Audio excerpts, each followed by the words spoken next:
सबको जय मसीह की।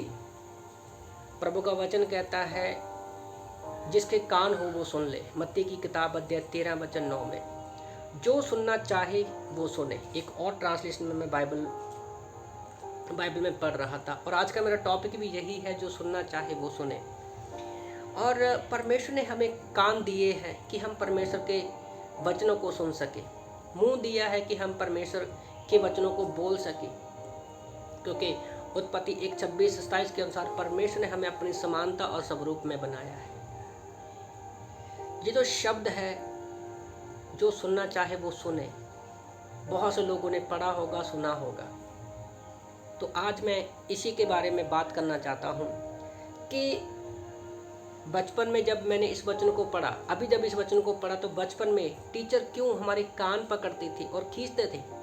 वो इसलिए ताकि हम लोग सुधर जाएं, हमारी भलाई के लिए वो बोला जाता था। और जब किसी से गलती होती है, हम कान पकड़कर सॉरी कहते हैं, तो हम लोग एक तरह से दिल से वो दिखाते हैं कि हमने अपनी गलती को मान लिया है अपने दिल से और आगे से ऐसी गलती नहीं करेंगे। हम लोग ये दिखाते हैं।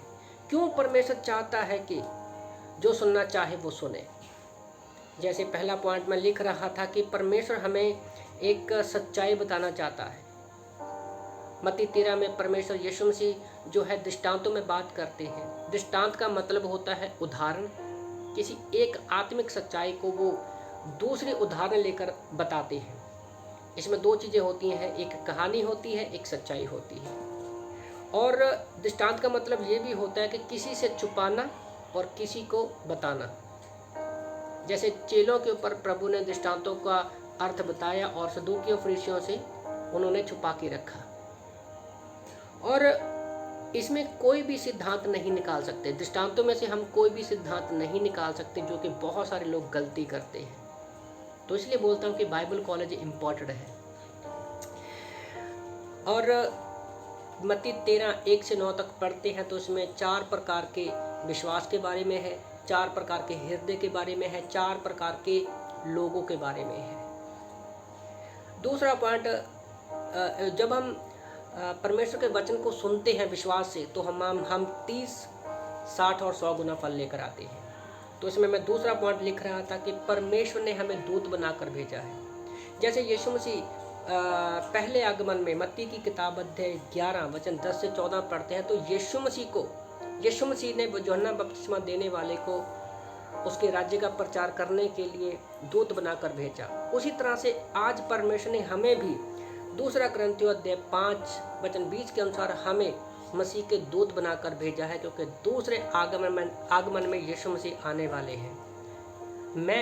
पौलुस बोलता है, मैं सुसमाचार का राजदूत हूँ। इफिसियों की किताब अध्याय 6 वचन 19 में वो कहते हैं। तीसरा पॉइंट मैं लिख रहा था कि सूर्य की तरह चमकेंगे। मत्ती की किताब अध्याय 13 वचन 43 में प्रभु का वचन कहता है कि जो क्षमा पाए व्यक्ति है, जब हम यीशु पर विश्वास करते हैं तो हम क्षमा पाते हैं। प्रभु का वचन कहता है कि वो परमेश्वर के राज्य में वो सूर्य की तरह चमकेंगे। चौथा पॉइंट में जब लिख रहा था तो उसका मतलब है कि यीशु के लिए कदम, हमारे जो भी कदम उठाते हैं वो फ़ायदेमंद है। जो सुनना चाहे वो सुने, क्योंकि जो यीशु की बात सुनकर कदम उठाते हैं उनके लिए वो कदम फ़ायदेमंद है। मार्कुस की किताब अध्याय 4 वचन 9 में प्रभु का वचन कहता है, पहला कुरिन्थियों अध्याय 15 वचन 58 में कि प्रभु में तुम्हारा किया गया कोई भी काम व्यर्थ नहीं है। तो कभी भी हमें इस बात पे नहीं सोचना है कि मैंने कोई गलती तो नहीं की प्रभु के पीछे चलकर, नहीं। और 5वां पॉइंट ये है, जो सुनना चाहे वो सुने। 100 गुना फल हमारे जीवन से परमेश्वर लाना चाहता है। जब बीज अच्छी भूमि पर गिरता है तो 100 गुना फल लेकर आता है, लूका 8:8 के अनुसार। हम आत्मिक जीवन से भी वचन सुनकर 100 गुना फल लेकर आ सकते हैं। और 6वां पॉइंट में लिख रहा था, नमक बेस्वाद ना हो। लूका की किताब अध्याय 14 वचन 35 के अनुसार नमक अगर धरती पर गिरेगा तो उसका कोई स्वाद नहीं है। हमारे पास परमेश्वर ने हमें अगर आत्मिक वरदान दिया है, अगर वो हम कलीसिया के लिए और परमेश्वर की महिमा के लिए इस्तेमाल नहीं कर रहे तो उन वरदानों का कोई फ़ायदा नहीं है।